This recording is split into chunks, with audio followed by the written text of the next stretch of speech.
सबकी आवाज़ media network में आपका इस्तकबाल है। महाराष्ट्र वक्फ मूवमेंट ने क्यों दिया आंदोलन का या एहतजाज का इशारा। महाराष्ट्र वक्फ मूवमेंट के पदाधिकारियों ने आज डिविजनल कमिश्नर की मारिफत वज़ीर आला यानी मुख्यमंत्री महाराष्ट्र को एक मेमोरेंडम रवाना किया, जिसमें इस बात की तरफ इशारा किया गया है कि अगर वक्फ बोर्ड के कार्यालय को यानी दफ्तर को औरंगाबाद से मुंबई मुंतकिल किया गया तो हम एहतजाज करेंगे, हम नाइंसाफ़ी को बर्दाश्त नहीं करेंगे। वक्फ मूवमेंट के ज़िम्मेदार या सदर R.G.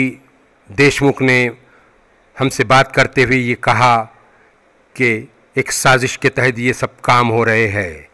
औरंगाबाद और मराठवाड़ा में बड़ी तादाद में वक्फ की प्रॉपर्टीज़ हैं, इनकी अनदेखी की जा रही है। वक्फ बोर्ड में काम करने वाले मुलाजिमों ऑफिसर्स की तादाद दिन ब दिन घटती जा रही है, लेकिन इस पर कोई ध्यान नहीं दिया जा रहा है। ये किस वजह से वक्फ बोर्ड के कार्यालय को मुंबई ले जाया जा रहा है, ये हमारी समझ में नहीं आ रहा है। इसलिए हम मजबूर हो गए कि एहतजाज करें। हम मजबूर हो गए मेमोरेंडम देने पर। हमें मजबूरी में वज़ीर आला यानी मुख्यमंत्री को मेमोरेंडम रवाना करना पड़ रहा है। अगर हमारी बात को संजीदगी से नहीं सुना गया, हमारी बात पर विचार नहीं किया गया, तो हम डेमोक्रेटिक जो राइट्स हैं हमारे, उसके तहत हम एहतजाज करेंगे। वाज़ेह हो कि वज़ीर औक़ाफ़ नवाब मलिक ने पंचक्खी में जिस अंदाज से इस बात का ऐलान किया था कि अब महाराष्ट्र वक्फ बोर्ड का कार्यालय मुंबई ले जाया जाएगा, उसके बाद ही से मराठवाड़ा के मुख्तलिफ मकामात पर इसके ख़िलाफ़ आवाज़ उठनी शुरू हो गई थी। और आज आवाज़ में उस वक्त तेज़ी आ गई जब महाराष्ट्र वक्फ मूवमेंट के पदाधिकारियों ने एक मेमोरेंडम विज्ञापन दिया। देखिए क्या कहा इसके सदर देशमुख ने मीडिया से बात करते हुए। ये 24 अक्टूबर को महाराष्ट्र के जो अल्पसंख्यक विभाग के मंत्री साहब हैं, माननीय नवाब मलिक साहब, इन्होंने एक वक्फ बोर्ड के अंदर एक प्रेस कॉन्फ्रेंस ली थी। प्रेस कॉन्फ्रेंस में उन्होंने बताया कि महाराष्ट्र राज्य वक्फ मंडल का जो ऑफिस है, वो जो अभी पिछले 60-70 साल से अभी औरंगाबाद में था, उसको वो शिफ्ट करना चाह रहे हैं मुंबई में, और बहुत जल्द शिफ्ट हो जाएंगे, ऐसा हमने निर्णय ले लिया है, बताया उन्होंने। इससे और उन्होंने अपने जो निर्णय लिया है उसके बारे में जब उनसे पूछा गया कि भाई आप यहाँ से क्यों हटाना चाह रहे हैं, तो उनका एक अजीब व गरीब उन्होंने अपना एक तर्क दिया। उसके अंदर कहने लगे कि भाई वो चंद्रपुर वालों को बहुत दूर पड़ता है, बोले ये अपना औरंगाबाद, उसी तरह से रत्नागिरी वालों को भी बहुत दूर पड़ता है। अब उनके दिमाग को जरा उनकी दाद देना पड़ेगी कि ये औरंगाबाद शहर जो है, ये जिला जो है, तो महाराष्ट्र के सेंटर में है। उनको भौगोलिक परिस्थिति का भी ज्ञान नहीं है। इसका हमको बोले क्यों हो रही बहुत ज़्यादा उनकी। तो चंद्रपुर से जो है औरंगाबाद नज़दीक पड़ता है कि अब मुंबई नज़दीक पड़ता है, कि अजीब व गरीब तर्क देकर के यहाँ से हिलाना चाह रहे हैं यहाँ से ये, जबकि जो सबको नज़दीक पड़ने वाला है। दूसरी बात ये है कि जब ये 1995 में ये जो वक्फ अधिनियम लागू हुआ है पूरे इंडिया के अंदर, तो उसमें यह हुआ कि जितने भी वक्फ के इंस्टीट्यूशंस थे जो चैरिटी कमीशन के पास में थे, वो सब के सब इधर रजिस्टर करने के बारे में हुक्म दिया गया है। महाराष्ट्र के अंदर टोटल 40,000 से ज़्यादा वक्फ संस्थाएं अस्तित्व में है। उसमें से जब ये 1995 के बाद जब ये वक्फ अधिनियम लागू हुआ है, तब से यहाँ पर अभी रजिस्ट्रेशन का काम ही शुरू है अभी। तो इसमें अभी तक सिर्फ 14,000 के से थोड़े से ज़्यादा वक्फ संस्थाएं अभी तक रजिस्टर हो चुकी है।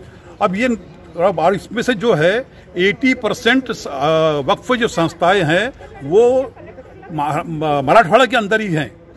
उसके अंदर एक इंटरेस्टिंग बात आप देखेंगे ये है कि जो कुछ वक्फ संस्थाएं ऐसी है जो direct under control of Waqf board है, मतलब सरद जो है अपना जो वक्फ बोर्ड के अंदर में उनके नियंत्रण में है, उनका देखरेख भी वही करते हैं और उसका पूरा मैनेजमेंट भी वही करते हैं। उसके अंदर आपको ये बात सुन के ताज्जुब होगा कि 110 में से 106 संस्थाएं ऐसी है जो महाराष्ट्र के अंदर मराठवाड़ा के अंदर है और मराठवाड़ा के बाहर सिर्फ 4 संस्थाएं हैं, वो भी टेम्पररी स्वरूप की है, वो चारों भी। ये तो परमानेंट स्वरूप की 106 हैं। 4 कौन कौन सी है वो? 2 मुंबई में है, एक पालघर में है और एक रत्नागिरी में है।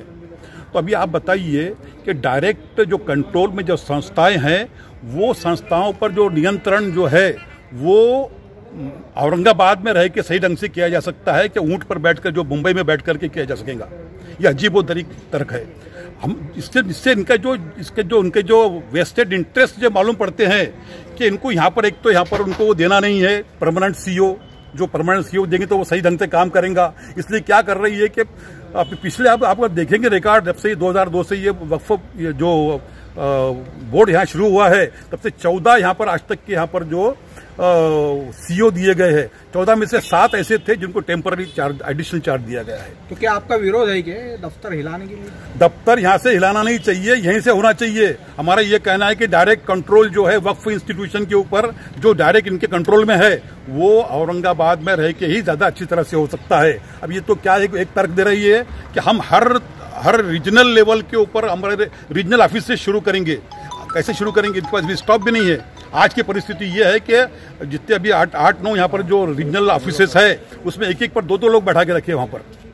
जबकि अभी पुराने ज़माने से यहाँ पर एक चलते आ रहा था कि हर डिस्ट्रिक्ट के अंदर यहाँ पर एक वक्फ ऑफिसर दिया हुआ है, जो यहाँ की वक्फ की इंस्टीट्यूशन पे अपना काम करता है। अब ये अगर एक आदमी हर तरफ बैठा के रखेंगे, इसको लेके जाएंगे अगर मुंबई में, तो वहाँ तो काम होना ही नहीं है। यहाँ पर इनके नीयत में खोट ये नजर आती है उसके अंदर कि बहुत सारे मामले के अंदर गवर्नमेंट जो है अपने तौर से जो है तो, और फिर वहाँ बैठे पूरे यहाँ पर काम करते बैठेंगे। वो वक्फ प्रॉपर्टी की ऐसी तैसी जो हो रही है, उसका कारण यही है कि वक्फ जो है तो यहाँ पर एक सीईओ नहीं है और इसको यहाँ पर काम भी नहीं हो रहा बिल्कुल उसका। हम ये चाहेंगे कि औरंगाबाद के अंदर ही यहाँ पर उसका वक्फ का ऑफिस यहाँ चाहिए ना हिले यहाँ से, और उसको वहाँ पर ना लिया जाए।